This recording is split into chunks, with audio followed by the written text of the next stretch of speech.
Bonjour à tous et bienvenue. Belle amie de Guy de Maupassant. Chapitre 8. Son duel avait fait passer Duroy au nombre des chroniqueurs de tête de la vie française. Mais, comme il éprouvait une peine infinie à découvrir des idées, il prit la spécialité des déclamations sur la décadence des mœurs, sur l'abaissement des caractères, l'affaissement du patriotisme et l'anémie de l'honneur français. Il avait trouvé le mot anémie dont il était fier. Et quand Madame de Marelle, pleine de cet esprit gouailleur, sceptique et gobeur qu'on appelle l'esprit de Paris, se moquait de ses tirades, qu'elle crevait d'une épigramme, il répondait en souriant. « Bah, ça me fait une bonne réputation pour plus tard. » Il habitait maintenant rue de Constantinople, où il avait transporté sa malle, sa brosse, son rasoir et son savon, ce qui constituait son déménagement. 2 ou 3 fois par semaine, la jeune femme arrivait avant qu'il fût levé, se déshabillait en 1 minute et se glissait dans le lit, toute frémissante du froid du dehors. Duroy, par contre, dînait tous les jeudis dans le ménage et faisait la cour au mari en lui parlant agriculture. Et comme il aimait lui-même les choses de la terre, ils s'intéressaient parfois tellement tous les deux à la causerie qu'ils oubliaient tout à fait leurs femmes sommeillant sur le canapé. Laurine aussi s'endormait, tantôt sur les genoux de son père, tantôt sur les genoux de Bel-Ami. Et quand le journaliste était parti, M. de Marelle ne manquait point de déclarer, avec ce ton doctrinaire dont il disait les moindres choses, « Ce garçon est vraiment fort agréable. Il a l'esprit très cultivé. » Février touchait à sa fin. On commençait à sentir la violette dans les rues en passant le matin auprès des voitures traînées par les marchandes de fleurs. Duroy vivait sans un nuage dans son ciel. Or, une nuit, comme il rentrait, il trouva une lettre glissée sous sa porte. Il regarda le timbre et il vit Cannes. L'ayant ouverte, il lut. Cannes, Villa Jolie. Cher monsieur et ami, vous m'avez dit, n'est-ce pas, que je pouvais compter sur vous en tout. Eh bien, j'ai à vous demander un cruel service. C'est de venir m'assister, de ne pas me laisser seule au dernier moment de Charles qui va mourir. Il ne passera peut-être pas la semaine, bien qu'il se lève encore, mais le médecin m'a prévenu. Je n'ai plus la force ni le courage de voir cette agonie jour et nuit, et je songe avec terreur au dernier moment qui approche. Je ne puis demander une pareille chose qu'à vous, car mon mari n'a plus de famille. Vous étiez son camarade, il vous a ouvert la porte du journal. Venez, je vous en supplie, je n'ai personne à appeler. Croyez-moi, votre camarade toute dévouée, Madeleine Forestier. Un singulier sentiment entra comme un souffle d'air au cœur de Georges, un sentiment de délivrance, d'espace qui s'ouvrait devant lui, et il murmura « Certes, j'irai. » Ce pauvre Charles, ce que c'est que de nous tout de même. Le patron à qui il communiqua la lettre de la jeune femme donna en grognant son autorisation. Il répétait « Mais revenez vite, vous nous êtes indispensables. » Georges Duroy partit pour Cannes le lendemain par le rapide de 7 heures, après avoir prévenu le ménage de Marelle par un télégramme. Il arriva le jour suivant, vers 4 heures du soir. Un commissionnaire le guida vers la Villa Jolie, bâtie à mi-côte, dans cette forêt de sapins peuplée de maisons blanches qui va du Canet au golfe Juan. La maison était petite, basse, de style italien, au bord de la route qui monte en zigzag à travers les arbres, montrant à chaque détour d'admirables points de vue. Le domestique ouvrit la porte et s'écria « Oh, monsieur, madame vous attend avec bien de la patience. » Duroy demanda « Comment va votre maître ?»« Oh, pas bien, monsieur, il n'en a pas pour longtemps. » Le salon où le jeune homme entra était tendu de perses roses à dessins bleus. La fenêtre, large et haute, donnait sur la ville et sur la mer. Duroy murmurait « Bigre, c'est chic ici comme maison de campagne. Où diable prennent-ils tout cet argent-là ?» Un bruit de robe le fit se retourner. Madame Forestier lui tendait les 2 mains. « Oh, comme vous êtes gentil, comme c'est gentil d'être venu !» Et brusquement elle l'embrassa. Puis ils se regardèrent. Elle était un peu pâlie, un peu maigrie, mais toujours fraîche, et peut-être plus jolie encore, avec son air plus délicat. Elle murmura. « Oh, il est terrible, voyez-vous. Il se s'est perdu et il me tyrannise atrocement. Je lui ai annoncé votre arrivée. Mais où est votre mal ?» Duroy répondit.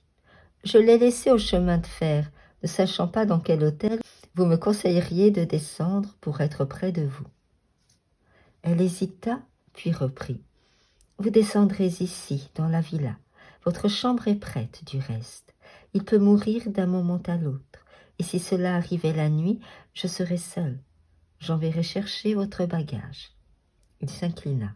« Comme vous voudrez. »« Maintenant, montons, dit-elle. » Il la suivit. Il ouvrit une porte au premier étage, et Duroy aperçut, auprès d'une fenêtre, assis dans un fauteuil et enroulé dans des couvertures, livide sous la clarté rouge du soleil couchant, une espèce de cadavre qui le regardait. Il le reconnaissait à peine, il devina plutôt que c'était son ami. On sentait dans cette chambre la fièvre, la tisane, l'éther, le goudron, cette odeur innommable et lourde des appartements où respire un poitrinaire. Forestier souleva sa main d'un geste pénible et lent. « Te voilà, dit-il.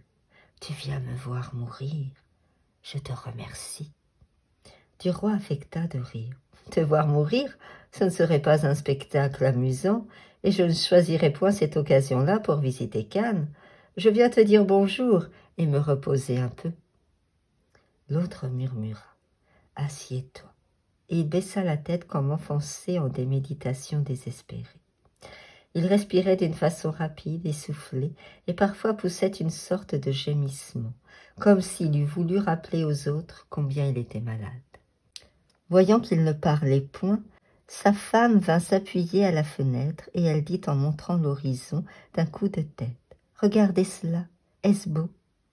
En face d'eux, la côte semée de villas descendait jusqu'à la ville, qui était couchée le long du rivage en demi-cercle. Avec sa tête à droite vers la jetée que dominait la vieille cité surmontée d'un vieux beffroi, et ses pieds à gauche à la pointe de la Croisette, en face des îles de l'Airain. Elles avaient l'air ces îles de 2 taches vertes dans l'eau toute bleue. On eût dit qu'elles flottaient comme 2 feuilles immenses, tant elles semblaient plates de là-haut.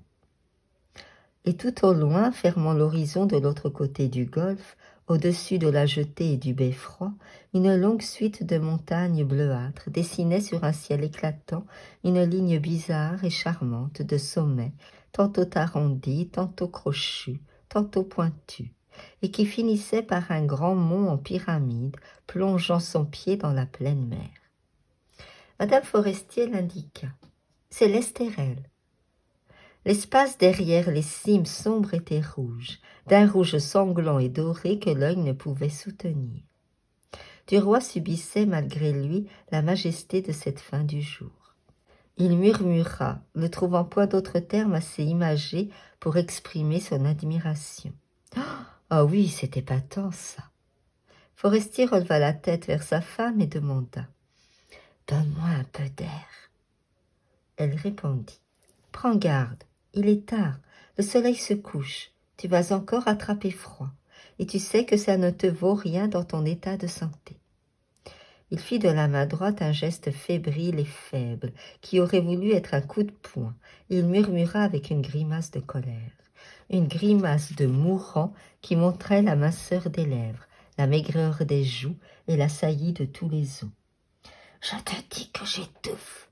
Qu'est-ce que ça te fait que je meure un jour plus tôt ou un jour plus tard, puisque je suis foutue. » Elle ouvrit toute grande la fenêtre. Le souffle qui entra les surprit tous les 3 comme une caresse. C'était une brise molle, tiède, paisible, une brise de printemps nourrie déjà par les parfums des arbustes et des fleurs capiteuses qui poussent sur cette côte. On y distinguait un goût puissant de résine et l'âcre saveur des eucalyptus. Forestier la buvait d'une haleine courte et fiévreuse. Il crispa les ongles de ses mains sur les bras de son fauteuil. et dit d'une voix basse, sifflante, rageuse, « Ferme la fenêtre, cela me fait mal, j'aimerais mieux crever dans une cave. » Et sa femme ferma la fenêtre lentement, puis elle regarda au loin, le front contre la vitre. Duroy, mal à l'aise, aurait voulu causer avec le malade, le rassurer. Mais il n'imaginait rien de propre à le réconforter. Il balbutia. « Alors, ça ne va pas mieux depuis que tu es ici ?» L'autre haussa les épaules avec une impatience accablée. « Tu le vois bien. » Et il baissa de nouveau la tête. Duroy reprit. « Sacristi, il fait rudement bon ici, comparativement à Paris. Là-bas, on est encore en plein hiver. Il neige, il grêle, il pleut, et il fait sombre à allumer les lampes dès 3 heures de l'après-midi. » Forestier demanda. « Rien de nouveau au journal ?»« Rien de nouveau. On a pris pour te remplacer le petit Lacrin, qui sort du Voltaire, mais il n'est pas mûr. Il est temps que tu reviennes. » Le malade balbutia. « Moi, j'irai faire de la chronique à 6 pieds sous terre, maintenant. » L'idée fixe revenait comme un coup de cloche à propos de tout, reparaissait sans cesse dans chaque pensée, dans chaque phrase. Il y eut un long silence, un silence douloureux et profond. L'ardeur du couchant se calmait lentement, et les montagnes devenaient noires sur le ciel rouge qui s'assombrissait. Une ombre colorée, un commencement de nuit qui gardait des lueurs de brasier mourant, entrait dans la chambre, semblait teindre les meubles, les murs, les tentures, les coins avec des tons mêlés d'encre et de pourpre. La glace de la cheminée, reflétant l'horizon, avait l'air d'une plaque de sang. Madame Forestier ne remuait point, toujours debout, le dos à l'appartement, le visage contre le carreau. Et Forestier se mit à parler d'une voix saccadée, essoufflée, déchirante à entendre. « Combien est-ce que j'en verrai encore de couchers de soleil ? 8, 10, 15 ou 20, peut-être 30, pas plus. Vous avez du temps, vous autres. Moi, c'est fini. Et ça continuera après moi, comme si j'étais là. » Il demeura muet quelques minutes, puis reprit. « Tout ce que je vois me rappelle que je ne le verrai plus dans quelques jours. C'est horrible. Je ne verrai plus rien, rien de ce qui existe. Les plus petits objets qu'on manie, les verres, les assiettes, les lits où l'on se repose si bien. Les voitures, c'est bon de se promener en voiture le soir. Comme j'aimais tout ça. » Il faisait avec les doigts de chaque main un mouvement nerveux et léger, comme s'il eût joué du piano sur les 2 bras de son siège. Et chacun de ces silences était plus pénible que ses paroles, tant on sentait qu'il devait penser à d'épouvantables choses. Et Duroy tout à coup se rappela ce que lui disait Norbert de Varenne quelques semaines auparavant. « Moi, maintenant, je vois la mort de si près que j'ai souvent envie d'étendre le bras pour la repousser. Je la découvre partout, les petites bêtes écrasées sur les routes, les feuilles qui tombent, le poil blanc aperçu dans la barbe d'un ami, me ravage le cœur et me crie « La voilà !» Il n'avait pas compris ce jour-là. Maintenant il comprenait en regardant Forestier, et une angoisse inconnue, atroce entrait en lui, comme s'il eût senti tout près, sur ce fauteuil où haletait cet homme, la hideuse mort à portée de sa main. Il avait envie de se lever, de s'en aller, de se sauver, de retourner à Paris, tout de suite. Oh, s'il avait su, il ne serait pas venu. La nuit maintenant s'était répandue dans la chambre, comme un deuil hâtif qui serait tombé sur ce moribond. Seule la fenêtre restait visible encore, dessinant dans son carré plus clair la silhouette immobile de la jeune femme. Et Forestier demanda avec irritation. « Eh bien, on n'apporte pas la lampe aujourd'hui.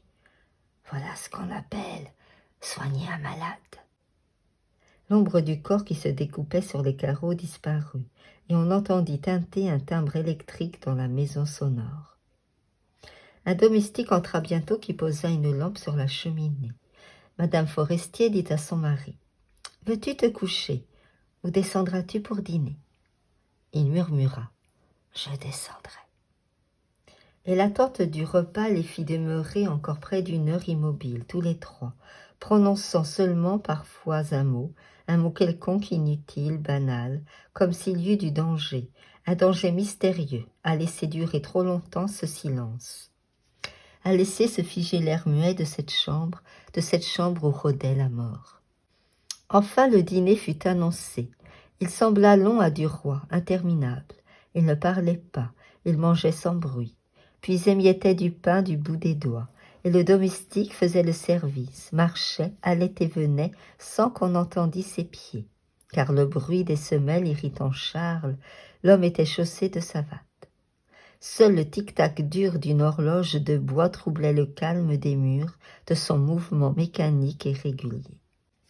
Dès qu'on eut fini de manger, Duroy, sous prétexte de fatigue, se retira dans sa chambre.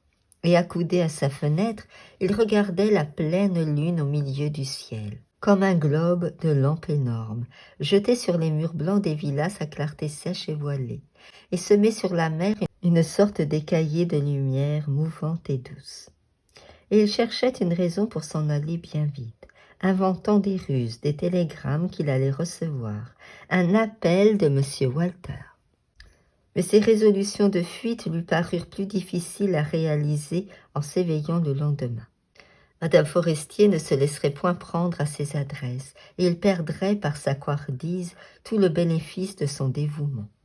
Il se dit « Bof, c'est embêtant.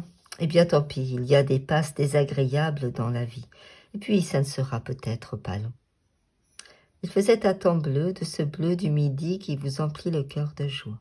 Et Duroy descendit jusqu'à la mer, trouvant qu'il serait assez tôt de voir Forestier dans la journée. Quand il rentra pour déjeuner, le domestique lui dit « Monsieur a déjà demandé monsieur 2 ou 3 fois. Si monsieur veut monter chez monsieur. » Il monta.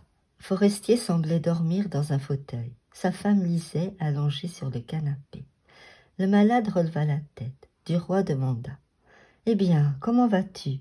Tu m'as l'air gaillard ce matin. » L'autre murmura « Oui, ça va mieux. J'ai repris des forces.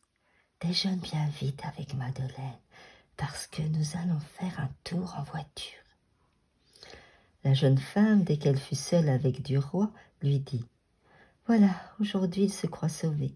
Il fait des projets depuis le matin. Nous allons tout à l'heure au Golfe-Juan acheter des faïences pour notre appartement de Paris. Il veut sortir à toute force, mais j'ai horriblement peur d'un accident.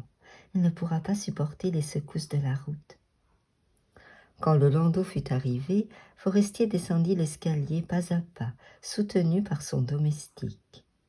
Mais dès qu'il aperçut la voiture, il voulut qu'on la découvrît. Sa femme résistait. « Tu vas prendre froid, c'est de la folie. » Il s'obstina. « Non, je vais beaucoup mieux, je le sens bien. » On passa d'abord dans ces chemins ombreux qui vont toujours entre 2 jardins et qui font de Cannes une sorte de parc anglais, puis on gagna la route d'Antibes, le long de la mer. Forestier expliquait le pays. Il avait indiqué d'abord la villa du comte de Paris. Il en nommait d'autres. Il était gai, d'une gaieté voulue, factice et débile de condamné. Il levait le doigt, n'ayant point la force de tendre le bras. « Tiens, voici l'île Sainte-Marguerite et le château dont Bazaine s'est évadé. Nous en a-t-on donné à garder avec cette affaire-là. » Puis il eut des souvenirs de régiment. Il nomma des officiers qui leur rappelaient des histoires. Mais tout à coup, la route ayant tourné, on découvrit le Golfe-Juan tout entier, avec son village blanc dans le fond et la pointe d'Antibes à l'autre bout. Et Forestier, saisi soudain d'une joie enfantine, balbutia. « Ah, l'escadre! Tu vas voir l'escadre !» Au milieu de la vaste baie, on apercevait, en effet, une demi-douzaine de gros navires qui ressemblaient à des rochers couverts de ramures.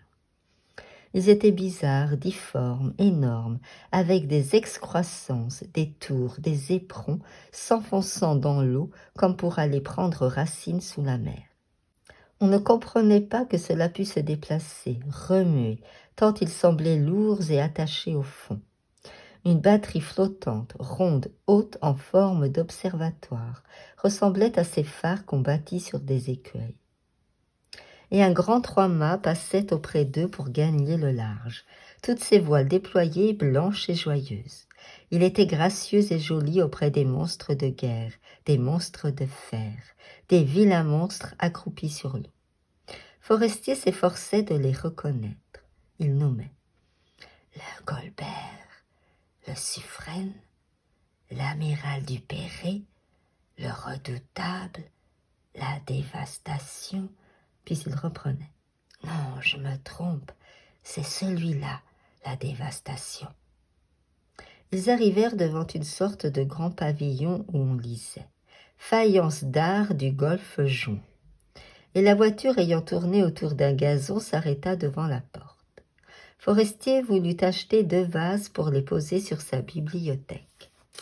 Comme il ne pouvait guère descendre de voiture, on lui apportait les modèles l'un après l'autre. Il fut longtemps à choisir, consultant sa femme et du roi. « Tu sais, c'est pour le meuble au fond de mon cabinet, de mon fauteuil, j'ai cela sous les yeux tout le temps. Je tiens à une forme ancienne, à une forme grecque. » Il examinait les échantillons, s'en faisait apporter d'autres, reprenait les premiers. Enfin, il se décida, et ayant payé, il exigea que l'expédition fût faite tout de suite. « Je retourne à Paris dans quelques jours, » disait-il. Ils revinrent, mais le long du golfe, un courant d'air froid les frappa soudain, glissé dans le pli d'un vallon, et le malade se mit à tousser. Ce ne fut rien d'abord, une petite crise, mais elle grandit, devint une quinte ininterrompue, puis une sorte de hoquet, un râle. Forestier suffoquait, et chaque fois qu'il voulait respirer, la toux lui déchirait la gorge, sortie du fond de sa poitrine. Rien ne le calmait, rien ne l'apaisait. Il fallut le porter du landau dans sa chambre, et du roi, qui lui tenait les jambes, sentait les secousses de ses pieds, à chaque convulsion de ses poumons. La chaleur du lit n'arrêta point l'accès, qui dura jusqu'à minuit. Puis les narcotiques, enfin, engourdirent les spasmes mortels de la toux. Et le malade demeura jusqu'au jour, assis dans son lit, les yeux ouverts. Les premières paroles qu'il prononça furent pour demander le barbier, car il tenait à être rasé chaque matin. Il se leva pour cette opération de toilette. Mais il fallut le recoucher aussitôt, et il se mit à respirer d'une façon si courte, si dure, si pénible, que Madame Forestier, épouvantée, fit réveiller du roi, qui venait de se coucher, pour le prier d'aller chercher le médecin. Il ramena presque immédiatement le docteur Gavot, qui prescrivit un breuvage et donna quelques conseils. Mais comme le journaliste le reconduisait pour lui demander son avis, « C'est l'agonie, dit-il. Il sera mort demain matin. Prévenez cette pauvre jeune femme et envoyez chercher un prêtre. Moi, je n'ai plus rien à faire. Je me tiens cependant entièrement à votre disposition. » Duroy fit appeler Madame Forestier. « Il va mourir. Le docteur conseille d'envoyer chercher un prêtre. Que voulez-vous faire ?» Elle hésita longtemps, puis, d'une voix lente, ayant tout calculé. « Oui, ça vaut mieux. Sous bien des rapports. Je vais le préparer, lui dire que le curé désire le voir. Je ne sais quoi, enfin. Vous seriez bien gentil, vous, d'aller m'en chercher un curé, et de le choisir. Prenez-en un qui ne nous fasse pas trop de simagrées. Tâchez qu'il se contente de la confession et nous tienne quitte du reste. » Le jeune homme ramena un vieil ecclésiastique complaisant qui se prêtait à la situation. Dès qu'il fut entré chez l'agonisant, Madame Forestier sortit et s'assit avec Duroy dans la pièce voisine. « Ça l'a bouleversé, dit-elle, quand j'ai parlé d'un prêtre. Sa figure a pris une expression épouvantable, comme s'il avait senti un souffle. Vous savez, il a compris que c'était fini, enfin, et qu'il fallait compter les heures. » Elle était fort pâle, elle reprit. « Je n'oublierai jamais l'expression de son visage. Certes, il a vu la mort à ce moment-là, il l'a vue. » Ils entendaient le prêtre qui parlait un peu haut, étant un peu sourd, et qui disait « mais non, vous n'êtes pas si bas que ça. Vous êtes malade, mais nullement en danger. Et la preuve, c'est que je viens en ami, en voisin. » Ils ne distinguèrent pas ce que répondit Forestier. Le vieillard reprit. « Non, je ne vous ferai pas communier. Nous causerons de ça quand vous irez bien. Si vous voulez profiter de ma visite pour vous confesser, par exemple, je ne demande pas mieux. Je suis un pasteur, moi. Je saisis toutes les occasions pour ramener mes brebis. » Un long silence suivit.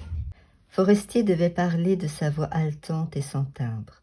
Puis tout d'un coup le prêtre prononça, d'un ton différent, d'un ton d'officiant à l'autel. « La miséricorde de Dieu est infinie. Récitez le Confiteor, mon enfant. Vous l'avez peut-être oublié.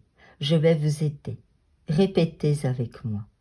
Confiteor Deo omnipotenti, Beate Maria et Semper Virgini. » Il s'arrêtait de temps en temps pour permettre aux moribonds de le rattraper. Puis il dit « Maintenant, confessez-vous. » La jeune femme et du roi ne remuaient plus, saisie par un trouble singulier, émue d'une attente anxieuse. Le malade avait murmuré quelque chose. Le prêtre répéta « Vous avez eu des complaisances coupables. De quelle nature, mon enfant ?» La jeune femme se leva et dit simplement « Descendons un peu au jardin, il ne faut pas écouter ses secrets. » Ils allèrent s'asseoir sur un banc devant la porte, au-dessous d'un rosier fleuri, et derrière une corbeille d'œillets qui répandait dans l'air pur son parfum puissant et doux. Du roi, après quelques minutes de silence, demanda « Est-ce que vous tarderez beaucoup à rentrer à Paris ?» Elle répondit « Oh non, dès que tout sera fini, je reviendrai. » « Dans une dizaine de jours ?»« Oui, au plus. » Il reprit. « Il n'a donc aucun parent. » ?»« Aucun, sauf des cousins. Son père et sa mère sont morts comme il était tout jeune. » Ils regardaient tous deux un papillon cueillant sa vie sur les œillets, allant de l'un à l'autre avec une rapide palpitation des ailes qui continuait à battre lentement quand il s'était posé sur la fleur, et ils restèrent longtemps silencieux. Le domestique vint les prévenir que monsieur le curé avait fini, et ils remontèrent ensemble. Forestier semblait avoir encore maigri depuis la veille. Le prêtre lui tenait la main. « Au revoir, mon enfant. Je reviendrai demain matin. » Et il s'en alla. Dès qu'il fut sorti, le moribond qui haletait essaya de soulever ses deux mains vers sa femme. Il bégaya. « Sauve-moi, ma chérie. Je ne veux pas mourir. Je ne veux pas mourir. Oh, sauve-moi. Dites ce qu'il faut faire. Allez chercher le médecin. Je prendrai ce qu'on voudra. Je ne veux pas. Je ne veux pas. » Il pleurait. De grosses larmes coulaient de ses yeux sur ses joues décharnées, et les coins maigres de sa bouche se plissaient comme ceux des petits enfants qui ont du chagrin. Alors ses mains retombées sur le lit commencèrent un mouvement continu, lent et régulier, comme pour recueillir quelque chose sur les draps. Sa femme qui se mettait à pleurer aussi balbutiait. « Mais non, ce n'est rien.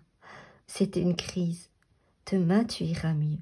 Tu t'es fatiguée hier avec cette promenade. » L'haleine de Forestier était plus rapide que celle d'un chien qui vient de courir, si pressée qu'on ne la pouvait point compter, et si faible qu'on l'entendait à peine.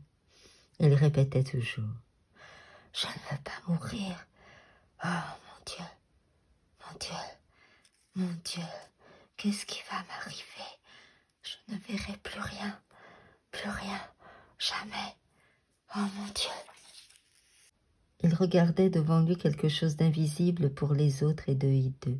Dans ses yeux fixes reflétait l'épouvante. Ses deux mains continuaient ensemble leur geste horrible et fatigant. Soudain, il tressaillit d'un frisson brusque qu'on vit courir d'un bout à l'autre de son corps et il balbutia. « Le cimetière, moi, mon Dieu !» Il ne parla plus. Il restait immobile, hagard et haletant. Le temps passait. Midi sonna à l'horloge d'un couvent voisin. Du roi sortit de la chambre pour aller manger un peu. Il revint 1 heure plus tard. Madame Forestier refusa de rien prendre. Le malade n'avait point bougé. Il traînait toujours ses doigts maigres sur le drap comme pour le ramener vers sa face. La jeune femme était assise dans un fauteuil au pied du lit. Duroy en prit un autre à côté d'elle. Ils attendirent en silence. Une garde était venue, envoyée par le médecin. Elle sommeillait près de la fenêtre. Duroy lui-même commençait à s'assoupir, quand il eut la sensation que quelque chose survenait. Il ouvrit les yeux juste à temps pour voir Forestier fermer les siens comme deux lumières qui s'éteignent. Un petit hoquet agita la gorge du mourant, et deux filets de sang apparurent au coin de sa bouche, puis coulèrent sur sa chemise. Ses mains cessèrent leur hideuse promenade. Il avait fini de respirer. Sa femme comprit, et poussant une sorte de cri, elle s'abattit sur les genoux en sanglotant dans le drap. Georges, surprise et effarée, fit machinalement le signe de la croix. La garde s'étant réveillée, s'approcha du lit. « Ça y est, dit-elle. » Et Duroy, qui reprenait son sang-froid, murmura avec un soupir de délivrance. « Ah, ça a été moins long que je n'aurais cru. » Lorsque fut dissipé le premier étonnement après les premières larmes versées, on s'occupa de tous les soins et de toutes les démarches que réclame un mort. Duroy courut jusqu'à la nuit. Il avait grand faim en rentrant. Madame Forestier mangea quelque peu, puis ils s'installèrent tous deux dans la chambre funèbre pour veiller le corps. Deux bougies brûlaient sur la table de nuit à côté d'une assiette où trempait une branche de mimosa dans un peu d'eau, car on n'avait point trouvé le rameau de buis nécessaire. Ils étaient seuls, le jeune homme et la jeune femme, auprès de lui qui n'était plus. Il demeurait sans parler, pensant et le regardant. Mais Georges, que l'ombre inquiétait auprès de ce cadavre, le contemplait obstinément. Son œil et son esprit attirés, fascinés par ce visage décharné que la lumière vacillante faisait paraître encore plus creux, restaient fixés sur lui. C'était là son ami, Charles Forestier, qui lui parlait hier encore. Quelle chose étrange et épouvantable que cette fin complète d'un être. Or, il se les rappelait maintenant, les paroles de Norbert de Varenne, hanté par la peur de la mort. Jamais un être ne revient. Il en naîtrait des millions et des milliards à peu près pareils, avec des yeux, un nez, une bouche, un crâne, et dedans une pensée, sans que jamais celui-ci reparût, qui était couché dans ce lit. Pendant quelques années, il avait vécu, mangé, ri, aimé, espéré comme tout le monde. Et c'était fini. Fini pour lui, fini pour toujours. Une vie, quelques jours et puis plus rien. On naît, on grandit, on est heureux, on attend, puis on meurt. Adieu, homme ou femme, tu ne reviendras point sur la terre. Et pourtant chacun porte en soi le désir fiévreux et irréalisable de l'éternité. Chacun est une sorte d'univers dans l'univers, et chacun s'anéantit bientôt complètement dans le fumier des germes nouveaux. Les plantes, les bêtes, les hommes, les étoiles, les mondes, tout s'anime, puis meurt pour se transformer. Et jamais un être ne revient, insecte, homme ou planète. Une terreur confuse, immense, écrasante pesait sur l'âme de Duroy. La terreur de ce néant illimité, inévitable, détruisant indéfiniment toutes les existences, si rapides et si misérables.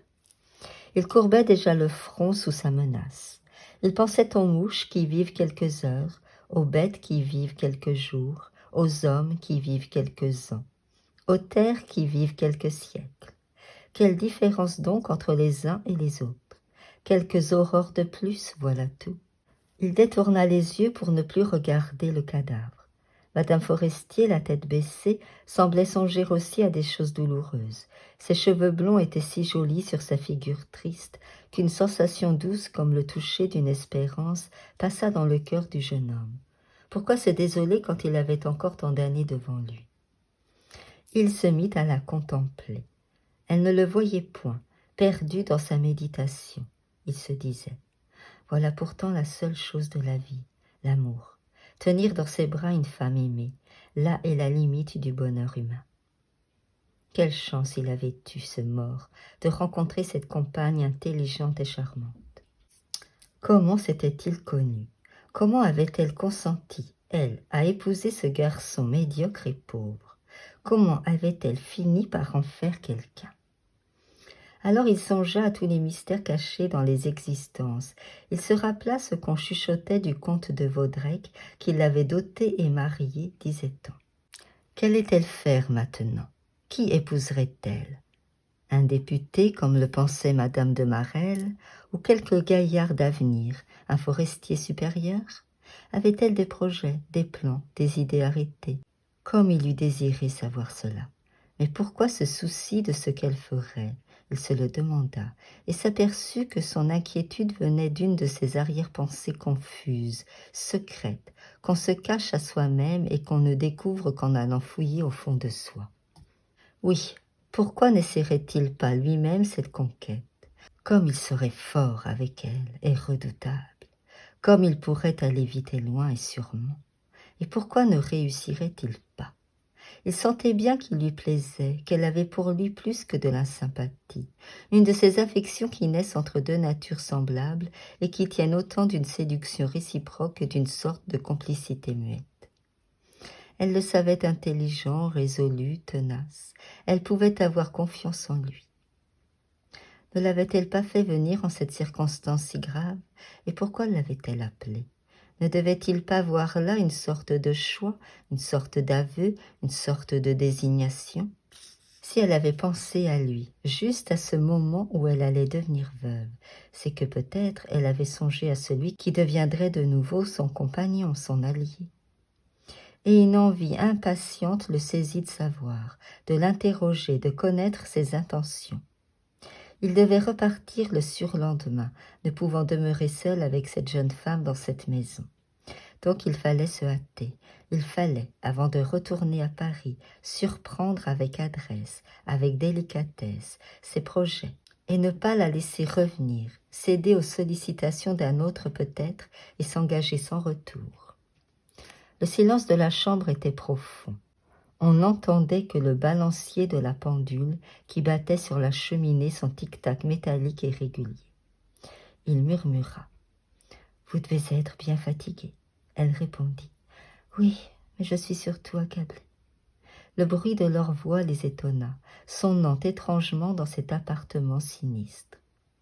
Ils regardèrent soudain le visage du mort, comme s'ils se fussent attendus à le voir remuer, à l'entendre leur parler, ainsi qu'ils faisaient quelques heures plus tôt. Duroy reprit. « Oh, c'est un gros coup pour vous, et un changement si complet dans votre vie, un vrai bouleversement du cœur et de l'existence entière. » Elle soupira longuement sans répondre. Il continua. « C'est si triste pour une jeune femme de se trouver seule comme vous allez l'être. » Puis il se tut. Elle ne dit rien. Il balbutia. « Dans tous les cas, vous savez le pacte conclu entre nous. Vous pouvez disposer de moi comme vous voudrez. Je vous appartiens. » Elle lui tendit la main en jetant sur lui un de ces regards mélancoliques et doux qui remuent en nous jusqu'au moelle des os. « Merci, vous êtes bon, excellent. Si j'osais, si je pouvais quelque chose pour vous, je dirais aussi « comptez sur moi ». Il avait pris la main offerte et il la gardait, la serrant, avec une envie ardente de la baiser. Il s'y décida enfin, et l'approchant lentement de sa bouche, il tint longtemps la peau fine, un peu chaude, fiévreuse et parfumée contre ses lèvres. Puis, quand il sentit que cette caresse d'ami allait devenir trop prolongée, il sut laisser retomber la petite main. Elle s'en revint mollement sur le genou de la jeune femme qui prononça gravement. « Oui, je vais être bien seule, mais je m'efforcerai d'être courageuse. » Il ne savait comment lui laisser comprendre qu'il serait heureux, bien heureux de l'avoir pour femme à son tour. Certes, il ne pouvait pas le lui dire à cette heure, en ce lieu devant ce corps. Cependant, il pouvait, lui semblait-il, trouver une de ces phrases ambiguës, convenables et compliquées, qui ont des sens cachés sous les mots, et qui expriment tout ce qu'on veut par leur réticence calculée. Mais le cadavre le gênait, le cadavre rigide, étendu devant eux, et qu'ils sentaient entre eux. Depuis quelque temps d'ailleurs, il croyait saisir dans l'air enfermé de la pièce une odeur suspecte, une haleine pourrie, venue de cette poitrine décomposée. Le premier souffle de charogne que les pauvres morts couchés en leur lit jettent aux parents qui les veillent, souffle horrible dont ils emplissent bientôt la boîte creuse de leur cercueil. Du roi demanda: ne pourrait-on ouvrir un peu la fenêtre? Il me semble que l'air est corrompu. Elle répondit: mais oui, je venais aussi de m'en apercevoir. Il alla vers la fenêtre et l'ouvrit. Toute la fraîcheur parfumée de la nuit entra, troublant la flamme des 2 bougies allumées auprès du lit. La lune répandait, comme l'autre soir, sa lumière abondante et calme sur les murs blancs des villas et sur la grande nappe luisante de la mer. Du roi, respirant à plein poumon, se sentit brusquement assailli d'espérance, comme soulevé par l'approche frémissante du bonheur. Il se retourna. « Venez donc prendre un peu le frais, dit-il. Il fait un temps admirable. » Elle s'en vint tranquillement et s'accouda près de lui. Alors il murmura à voix basse: « Écoutez-moi et comprenez bien ce que je veux vous dire. Ne vous indignez pas, surtout, de ce que je vous parle d'une pareille chose en un semblable moment, mais je vous quitterai après-demain, et quand vous reviendrez à Paris, il sera peut-être trop tard. Voilà, je ne suis qu'un pauvre diable sans fortune, et dont la position est à faire, vous le savez. Mais j'ai de la volonté, quelque intelligence à ce que je crois, et je suis en route, en bonne route. Avec un homme arrivé, on sait ce qu'on prend. Avec un homme qui commence, on ne sait pas où il ira. Tant pis ou tant mieux. Enfin, je vous ai dit un jour chez vous que mon rêve le plus cher aurait été d'épouser une femme comme vous. Je vous répète aujourd'hui ce désir. Ne me répondez pas. Laissez-moi continuer. Ce n'est point une demande que je vous adresse. Le lieu et l'instant la rendraient odieuse. Je tiens seulement à ne point vous laisser ignorer que vous pouvez me rendre heureux d'amour, que vous pouvez faire de moi soit un ami fraternel, soit même un mari, à votre gré, que mon cœur et ma personne sont à vous. Je ne veux pas que vous me répondiez maintenant. Je ne veux plus que nous parlions de cela ici. Quand nous nous reverrons à Paris, vous me ferez comprendre ce que vous aurez résolu. Jusque-là, plus un mot, n'est-ce pas? Il avait débité cela sans la regarder, comme s'il eût semé ses paroles dans la nuit devant lui. Et elle semblait n'avoir point entendu, tant elle était demeurée immobile, regardant aussi devant elle d'un œil fixe et vague le grand paysage pâle éclairé par la lune. Ils demeurèrent longtemps côte à côte, coude à coude, silencieux et méditants. Puis elle murmura: « Il fait un peu froid. » Et s'étant retournée, elle revint vers le lit. Il la suivit. Lorsqu'il s'approcha, il reconnut que vraiment Forestier commençait à sentir, et il éloigna son fauteuil, car il n'aurait pu supporter longtemps cette odeur de pourriture. Il dit: « Il faudra le mettre en bière dès le matin. » Elle répondit: « Oui, oui, c'est entendu. Le menuisier viendra vers 8 heures. » Et du roi ayant soupiré: « Pauvre garçon !» Elle poussa à son tour un long soupir de résignation navrée. Il le regardait moins souvent, accoutumé déjà à l'idée de cette mort, commençant à consentir mentalement à cette disparition qui tout à l'heure encore les révoltait et les indignait, eux qui étaient mortels aussi. Il ne parlait plus, continuant à veiller d'une façon convenable, sans dormir. Mais vers minuit, du roi s'assoupit le premier. Quand il se réveilla, il vit que madame Forestier sommeillait également. Ayant pris une posture plus commode, il ferma de nouveau les yeux en grommelant. « Sapristi, on est mieux dans ses draps tout de même. » Un bruit soudain le fit tressauter. La garde entrait. Il faisait grand jour. La jeune femme sur le fauteuil en face semblait aussi surprise que lui. Elle était un peu pâle, mais toujours jolie, fraîche, gentille, malgré cette nuit passée sur un siège. Alors, ayant regardé le cadavre, du roi tressaillit et s'écria: « Oh, sa barbe !» Elle avait poussé cette barbe, en quelques heures, sur cette chair qui se décomposait, comme elle poussait en quelques jours sur la face d'un vivant. Et il demeurait effaré par cette vie qui continuait sur ce mort, comme devant un prodige affreux, devant une menace surnaturelle de résurrection, devant une de ces choses anormales, effrayantes, qui bouleversent et confondent l'intelligence. Ils allèrent ensuite tous les deux se reposer jusqu'à 11 heures. Puis ils mirent Charles au cercueil, et ils se sentirent aussitôt allégés, rassérénés. Ils s'assirent en face l'un de l'autre pour déjeuner, avec une envie éveillée de parler de choses consolantes, plus gaies, de rentrer dans la vie, puisqu'ils en avaient fini avec la mort. Par la fenêtre grande ouverte, la douce chaleur du printemps entrait, apportant le souffle parfumé de la corbeille d'œillets fleurie devant la porte. Madame Forestier proposa à Duroy de faire un tour dans le jardin.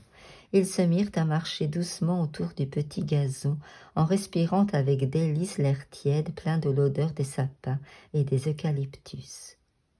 Et tout à coup elle lui parla, sans tourner la tête vers lui, comme il avait fait pendant la nuit là-haut.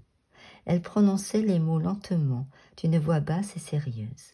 « Écoutez, mon cher ami, j'ai bien réfléchi, déjà, à ce que vous m'avez proposé, et je ne veux pas vous laisser partir sans vous répondre un mot. Je ne vous dirai d'ailleurs ni oui ni non. Nous attendrons, nous verrons, nous nous connaîtrons mieux. Réfléchissez beaucoup de votre côté. N'obéissez pas à un entraînement trop facile. Mais si je vous parle de cela, avant même que ce pauvre Charles soit descendu dans sa tombe, c'est qu'il importe, après ce que vous m'avez dit, que vous sachiez bien qui je suis, afin de ne pas nourrir plus longtemps la pensée que vous m'avez exprimée, si vous n'êtes pas d'un caractère à me comprendre et à me supporter. Comprenez-moi bien, le mariage pour moi n'est pas une chaîne, mais une association. J'entends être libre, tout à fait libre de mes actes, de mes démarches, de mes sorties, toujours. Je ne pourrai tolérer ni contrôle, ni jalousie, ni discussion sur ma conduite. Je m'engagerai, bien entendu, à ne jamais compromettre le nom de l'homme que j'aurais épousé, à ne jamais le rendre odieux ou ridicule. Mais il faudrait aussi que cet homme s'engageât à voir en moi une égale, une alliée, et non pas une inférieure ni une épouse obéissante et soumise. Mes idées, je le sais, ne sont pas celles de tout le monde, mais je n'en changerai point. Voilà. J'ajoute aussi, ne me répondez pas, ce serait inutile et inconvenant. Nous nous reverrons et nous reparlerons peut-être de tout cela plus tard. Maintenant, allez faire un tour. Moi, je retourne près de lui. À ce soir. Il lui baisa longuement la main et s'en alla sans prononcer un mot. Le soir, ils ne se virent qu'à l'heure du dîner, puis ils montèrent à leur chambre, étant tous deux brisés de fatigue. Charles Forestier fut enterré le lendemain, sans aucune pompe, dans le cimetière de Cannes, et Georges Duroy voulut prendre le rapide de Paris qui passe à 1h30. Madame Forestier l'avait conduit à la gare. Ils se promenaient tranquillement sur le quai en attendant l'heure du départ et parlaient de choses indifférentes. Le train arriva, très court, un vrai rapide, n'ayant que 5 wagons. Le journaliste choisit sa place, puis redescendit pour causer encore quelques instants avec elle, saisi soudain d'une tristesse, d'un chagrin, d'un regret violent de la quitter, comme s'il allait la perdre pour toujours. Un employé criait « Marseille, Lyon, Paris, en voiture !» Duroy monta, puis s'accouda à la portière pour lui dire encore quelques mots. La locomotive siffla et le convoi doucement se mit en marche. Le jeune homme, penché hors du wagon, regardait la jeune femme immobile sur le quai et dont le regard le suivait. Et soudain, comme il allait la perdre de vue, il prit avec ses 2 mains un baiser sur sa bouche pour le jeter vers elle. Elle le lui renvoya d'un geste plus discret, hésitant, ébauché seulement. Je vous remercie pour votre écoute. J'espère que cela vous aura plu et que cela vous donne envie d'écouter la suite. La deuxième partie, je vais la faire entièrement. Vous aurez tous les chapitres en même temps. Voilà. Sur ce, je vous remercie par avance de liker, partager, commenter et de vous abonner. Cela fait toujours plaisir. À bientôt.